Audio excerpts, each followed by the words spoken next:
Hello, and welcome to another episode of the Awesome in Seattle podcast. This is your host, Christian Nossum of the Awesome Nossum Group at Wilson Realty.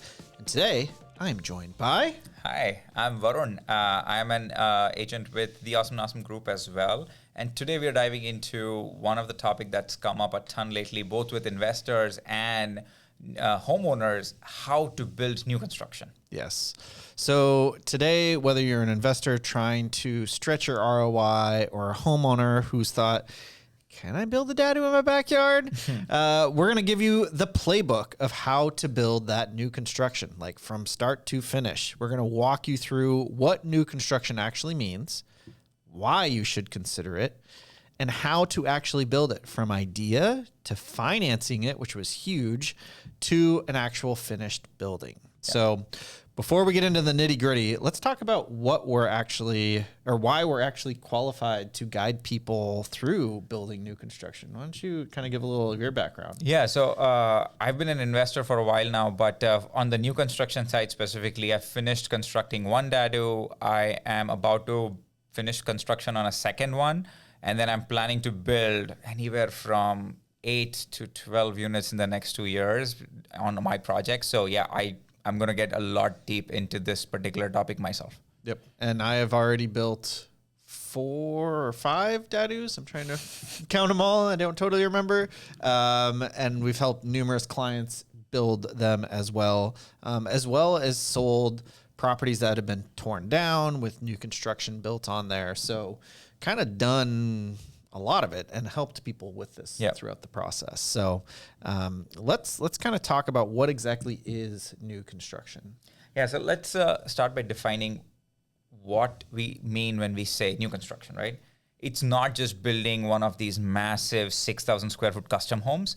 It can mean a bunch of different things, like building a DADU. DADU is a detached accessory dwelling unit. It could be building your own primary home, which could be the 4,000 or 5,000 square foot home. Mm-hmm. It could be building an attached accessory dwelling unit, AADU, or it could be building things like townhomes or row houses. So all of this is new construction. It doesn't always have to be that large home. It can come in a lot of different shapes and sizes. Yeah, exactly. And depending on your lot size, the zoning in that area, and your budget, any or all of those might be viable for you. Yep. We've seen homeowners turn underused yards into income-generating rentals. I've seen investors create entire rows of townhomes that used to be on a single lot. I've seen them build 3 units on a specific lot, or I've seen them just build one big giant house like we talked about as well. Yeah, so let's jump into our second segment. Why should we care? Why should we care about new construction? Why should we care? Well, if you're an investor, it opens up a lot more deal types for you. You're not just limited to flips or the existing property that's on the site. You could pick up some vacant land. You could tear down what's on the site if it's old enough and in worse enough shape. You can even take an old house with a big yard and create a product that the market actually wants, like a DADU, a detached accessory dwelling unit. For me, new construction, in my opinion, is actually easier than flipping a house. I agree. Because everything that you're going to do with new construction is known ahead of time. You have blueprints. You follow those blueprints. That is how you build a house when it's new. Unlike a flip, where every time you open up a wall, you're crossing your fingers, hoping that you don't find some hidden surprise that you now have to problem solve for. Yeah. So that's why flips are actually, in my opinion, a little bit harder than new construction. I prefer new construction myself. Yeah, flips are higher risk, higher reward. New construction is risk, but it's a lower risk as well. So it depends on your personal preference, whether you like flips or you like new construction. We've seen investors go one or both ways as well. So take your pick, I say. Yeah, and the other thing to consider too is timeline. Generally with a flip, you can get it done much faster. With new construction, it often takes longer depending on what it is you're going to build. A DADU might take about as long as a giant flip. It might even be shorter than a big flip depending on what exactly you're doing to the flip. So that's right. It really just depends on the specifics that you are hoping to do. Yeah. And for the homeowner, the reason new construction matters is a lot of homeowners might have ability to build another unit in their backyard, and they might not be aware about it or might be scared to build it. Yeah. And that one unit could be additional rental income, or it could be a multi-generational living situation where you could have either your kids or your parents or grandparents living in your backyard, so you have easy access to them. So yeah, it matters a lot for homeowners as well. Plus, in a competitive market like Seattle, being able to build the product that sells instead of settling for what exists makes you more agile and often more profitable as well. Yeah. Great. Let's jump into our next segment, which is what we are here for, is to talk about step-by-step guidelines on how to build new construction. So, Christian, can you walk us through our step one, which is underwriting the deal? Yeah. First up, underwriting is huge. And this is where you figure out if the project even makes sense. So big picture, you'll want to start by asking a few different people. So first you want to talk to an architect. What can I actually build on this lot? And it depends on so many different factors. So lean on them to help you understand what you can actually build. Because it's going to depend on zoning, lot size, setbacks, ECA, all these different things are going to pop up. The next, talk to your real estate agent, because you need to know, depending on what the architect says you can build, what will that sell for once it's actually completed? What is the ARV, the after repaired value? Next is a surveyor. They're going to help you determine the property lines, utilities. They're going to notate any specific features on the property, like trees, retaining walls, other structures like a garage or a storage unit. In addition to those, which you're going to need those every single time, some other specialties that you might need to add in are, if you're in an ECA, which is an environmentally critical area, you might need to order a soil report. You might need to add an arborist if there's trees on site. Yeah. You might need to have a structural engineer if you are having a really big span, like a big open room, so they can tell you what exactly beam you need to add in to open that span. So there's a lot of different people that you might need depending on what exactly you're going to build. Yeah. And again, it's all of these people who can help you answer the question of what can I build in that particular space or that lot. And if the zoning allows for one unit and it won't cash flow, or if trees can't be removed, those are the kind of answers you want to get early on. And those could be deal breakers, right? Or you can decide to change your approach, whether you build 2 units, 3 units, 1 unit. That will kind of determine how the deal eventually pencils in. Yeah. And again, work with your agent to help determine what makes the most sense. Yeah. Because just because you can build something doesn't mean you should. And that is very important. Yes. Last week, I said that, I guarantee, no joke, probably 30 different times to different people. Just because you can doesn't mean you should. You should, yes. So that's a big, big deal. Yeah. Let's talk about the next part, which is very critical, is funding, right? Yes, this is where everyone gets tripped up because it is confusing and there are so many different options that it seems a bit overwhelming. And new construction is not cheap. I'll put it out there. It's not cheap, but again, it should not be the reason stopping you from building, because there are so many different ways you can fund this. Yep. So just to kind of give you some examples, right? There are land and construction loans that a traditional bank or a credit union or even hard money lenders give out. Mm-hmm. Then you could do, if you already have a primary with equity in it, you can create a HELOC, which is a home equity line of credit. Yep. Or you can do a cash out refi. You might not want to do a cash out refi if you have a very good interest rate on your primary if you have mortgage. A low interest rate already, keep that thing. It probably makes more sense to keep it than to do a cash and then do a HELOC refinance as a second kind of lien on the property. If you are in the tech space or you've built up a sizable portfolio of stocks, one other line of credit that I like to use is a stock-based line of credit, which is great, especially in the Seattle area where you have so many tech earners with high W2 earners. They can take use of this product, which gives you a lower interest rate, sometimes even than your HELOC. Mm-hmm. And it works exactly the same way. Instead of creating a line of credit on a home, the asset is now your stock portfolio. Yeah. So another kind of avenue for people who have access to a bigger stock portfolio. Yep. That's huge because you don't have to sell your stocks in order to access the equity you have in it. It's huge. It is huge. It's been a game changer for me on deploying that line of credit and just making a higher gain than what I'm paying in interest. Yeah. And you've helped, I don't know, 8 to 10 people already get that set up in the last few months. Yes. Yeah. Yes. Yeah. And then there are private money partners. That could be someone in your family, your friend who has cash sitting around, and you borrow from them and give them a rate of return in exchange. That's a great way to kind of build and fund new construction. Then there are also DADU specific funding programs available. Yep. Here is kind of what some hard money lenders will offer. A 12-month term, 11.5% interest only loans, 2 points upfront, 0 down payment, given you meet a certain conditions, like having the lot condoed off. And then there are DADU specific funding programs as well. There are programs available now starting to come up from traditional lenders where they help you purchase your primary. And if you have a bigger backyard, they will fund the construction of the DADU as well. Those are few right now. Hopefully that space will grow so that you're not kind of jumping from one lender to the other. There are also DADU or new construction specific loan programs available from hard money lenders. Here are sample terms that we got from a hard money lender. Loan term of 12 months, 11.5% interest only loan, 2 points upfront, 0 down payment, no prepayment penalty, and it funds 100% of the DADU, which is a great tool, I think, especially for homeowners who might not have enough equity in the home or access to S block.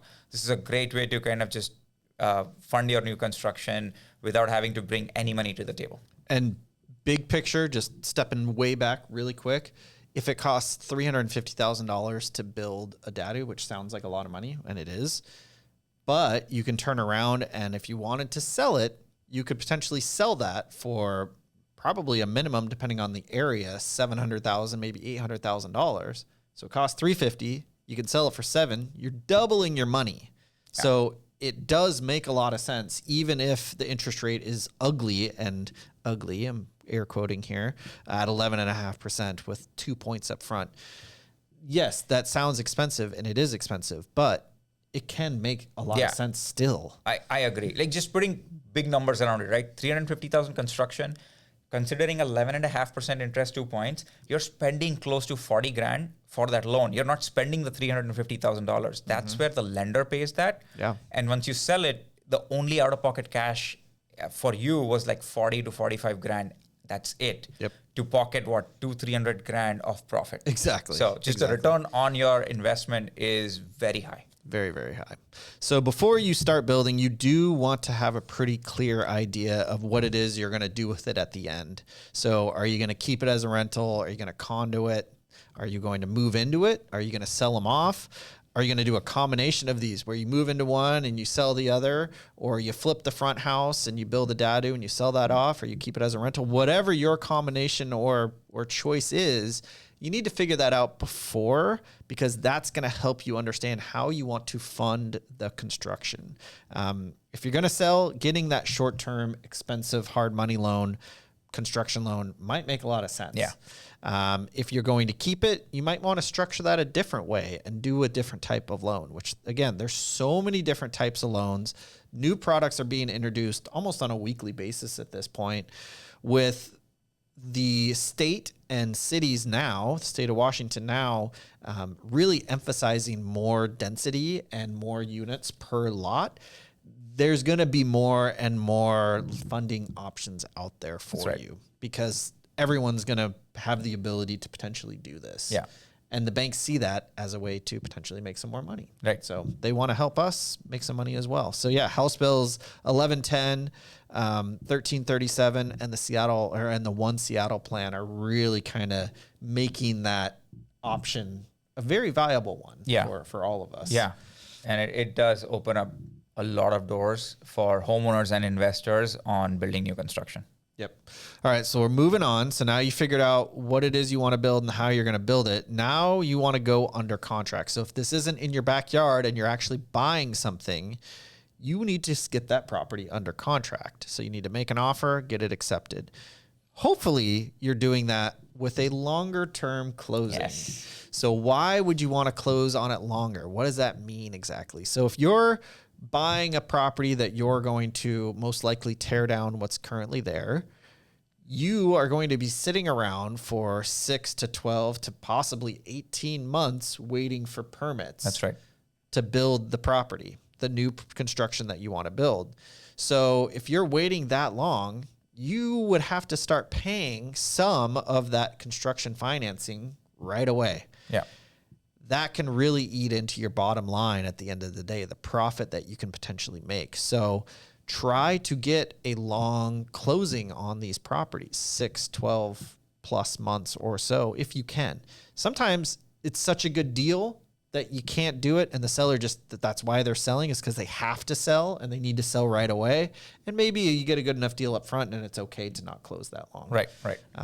But that is something that you definitely need to keep in mind. And if you can, extend that closing a bit. And if you get a long close, that gives you a lot of time to work with the architect and all the other parties that we had mentioned earlier in the episode, and get your permit set completely ready for submission. So when you close, you can either submit for permits at closing, or you, best case scenario, have permits issued at closing. You can hit the ground running day one. Yeah, exactly. All right, so next step is permit prep and submission. So once you're moving forward, you will need a full set of architectural plans, a civil engineer for drainage and site planning, a structural engineer if you're doing anything custom or complex. And sometimes you're going to need a geotech report depending on the land and if it's in an ECA or if there's weird stuff going on. Yeah. And then you submit for permit. And in Seattle, it could take several months. It could be as early as 4 months, but it could be well over a year, depending on what you're trying to build and how complex it is. You'll have to go through the permit cycle with the city. And so you have to plan accordingly. Underwrite that timeline into your plan. And this is where involving the architects up front, they can give you an idea of what that timeline looks like. And you can prepare for that for your loan and underwriting. Yep. All right. So now you've got your plans, you've got your permits. Now you need to have a builder actually do the construction for you. Right. So how do you find a builder? So if you're building a DADU, you're generally looking at how much are these going to cost too? Like in Seattle, generally for a DADU, that cost is going to be around $325 to $350 a square foot for a DADU. Now, if you're going to build something larger, like a townhouse row, like a row of townhomes or 4 townhomes or 6 townhomes, or maybe you're going to build that larger single family home, that 4,000 to 6,000 square foot house, that price per square foot is going to drop because the larger the square footage, the lower the price per square foot. And that's because the kitchen and bathrooms are the more expensive things to build in a house. And everything else that you're building is mostly just flooring and drywall. So that price per square foot actually goes down with the more square footage that you're building. Now, this can all change depending on what finishes you're going with. Now, if you're using some crazy custom tile from Italy and, you know, some super high-end, very expensive appliances, obviously these numbers are going to change. But if you're just building the standard thing that always is built in your neighborhood, again, lean on your agent to figure out what that is. Yeah. What is the standard in the neighborhood? What do the comps say? What are they showing you? Don't pick hardwood flooring when everyone else is selling LVP or carpet. Exactly. Like, make the choices that are determined based on the comp if you're selling it, right? Yep. And even if you're keeping it, then the choices will also change depending on kind of whether it's a rental or not. Exactly. So again, lean on your partners, specifically your agents, that can help you determine what are the finishes you should be picking and where you can maybe spend more and where you shouldn't be spending more. Yeah, exactly. All right. So the next tip we want to give you is design strategically. Now, one of the biggest mistakes that we are seeing some people do is they design in a vacuum. And what I mean by that is if they're planning to sell, you want to bring in your agent and whoever else you rely on for design choices early in the process to advise on layout and finishes and make sure you're building something that the market actually wants to buy. Yeah. It's okay to crowdsource. Yes. And it's it's totally fine to have multiple opinions. That way you can form a more informed opinion and build something that a few other different people have given you a point of view on. The other reason why you want to also get opinions is if you're building for, let's say, rent, then your agent will tell you, hey, do not put, for example, carpet in it, because carpet goes bad, you'll have to change it every time, and that creates downtime in your rental. Put LVP flooring, super durable, lasts a long time, and you don't have to switch it around. So depending on your exit strategy, if it's a rental, pick durable materials. If it is for sale, lean on your agent or do your research on what are the finishes that are selling in the properties that are selling in that neighborhood. Mm-hmm. Yeah, that's a huge thing to pay attention to. I think we can go over some final thoughts. So whether you're thinking about building a DADU, townhomes, single family home, or you just want to learn how to spot better deals, knowing how new construction works will give you options and some leverage. Yeah, and don't be afraid just because it's new, right? We've had plenty of people go through the new construction process. We've done it ourselves. Yep. And you don't need to know everything up front. It is a learning process, but have the right team in place so that you can make a very informed decision and make an investment that actually gives you a phenomenal return at the end. Yep, exactly.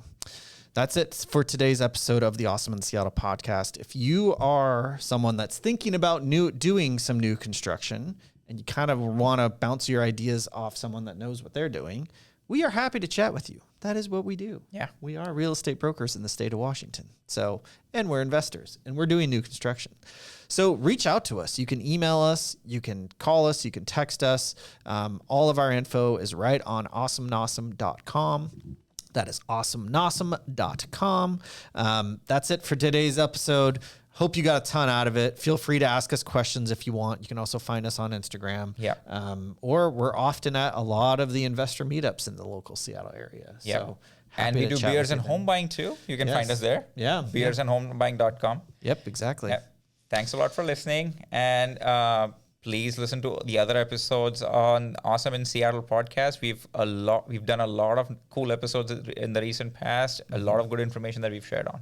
Yep. And we'll be doing even more investor-focused podcasts in the future, including an update on the One Seattle plan, which is going to change everything here whenever that is finalized, whether that's June, July, or October. Yeah. Yes. All right. Thanks so much for listening. We'll see you next time. Bye. Bye.